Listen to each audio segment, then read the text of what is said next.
En France, Guignol est l'une des marionnettes les plus connues. J'allais dire drôle, mais c'est plus que drôle, c'est farceur. Lyonnais. Populaire. Caricatural. Subversif. Subversif. Irrévérencieux.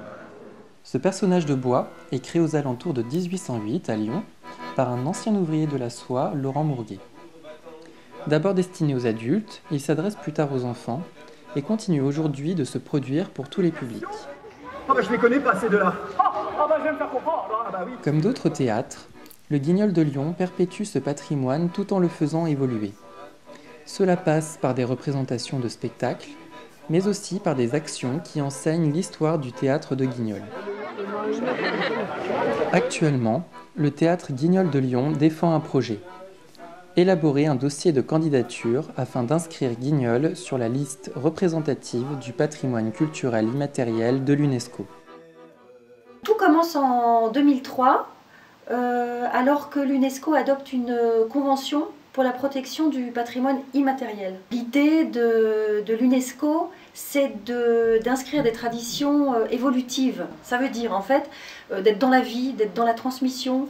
Ça permet également de la faire connaître, donc de susciter des vocations. Et c'est à mon sens comme ça qu'une tradition peut rester vivante. C'est parce qu'il y a une notion de transmission et donc d'évolution et de transformation. Moi, je regardais beaucoup comment ils faisaient. Quand je rentrais chez moi, je m'entraînais. En attendant. Moi, j'avais même pas de théâtre, je m'étais derrière mon lit superposé. Comme ça marche bien aussi. Il y a des petits manteaux complètement doublés, comme ça, avec une robe. Et en dessous, vous connaissez la gaine. La gaine avec des petits manchons en cuir, comme ça, dans lesquels on incruste les mains.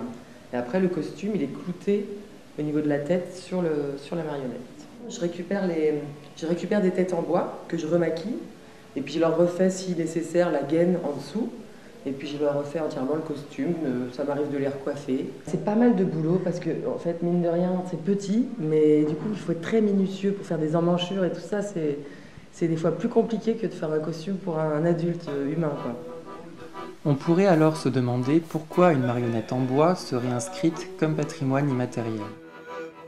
Je pense que c'est un petit peu normal, quoi. Je suis la première marionnette française, une des plus connues. Il faut qu'on me protège un petit peu. Si on veut que mes descendants et que les gones continuent à penser un peu à moi, il faut bien que je sois un petit peu protégé, vous comprenez? Guignol n'est pas qu'un objet. Il a du sens lorsqu'il est animé par un comédien. Chacun aussi y met... Il n'y a pas une manière de faire Guignol ou jouer Guignol. Ça dépend vraiment de celui qui est en dessous, qui va aussi y mettre sa petite touch, sa personnelle quand même. Guignol, c'est donc du spectacle vivant, des techniques de jeu. C'est une façon de parler, à la fois drôle et impertinente. Demi-tour gauche. Je suis beau dans mon uniforme, les gones. Il y a. Et tu es aussi étourdi que gourmand. Et poète, et poète. Oh, les maîtres sont difficiles à contenter. Et puis, aller voir Guignol est une sorte de rituel familial qui intervient dans des moments clés, comme Noël. 2, 3. Avec ce projet, le théâtre Guignol de Lyon espère mobiliser l'ensemble des acteurs liés à ce patrimoine.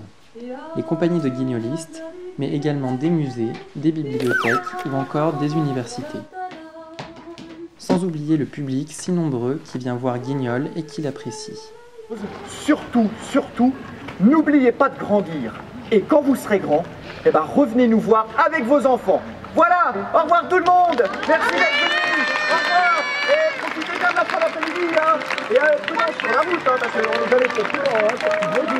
Et puis,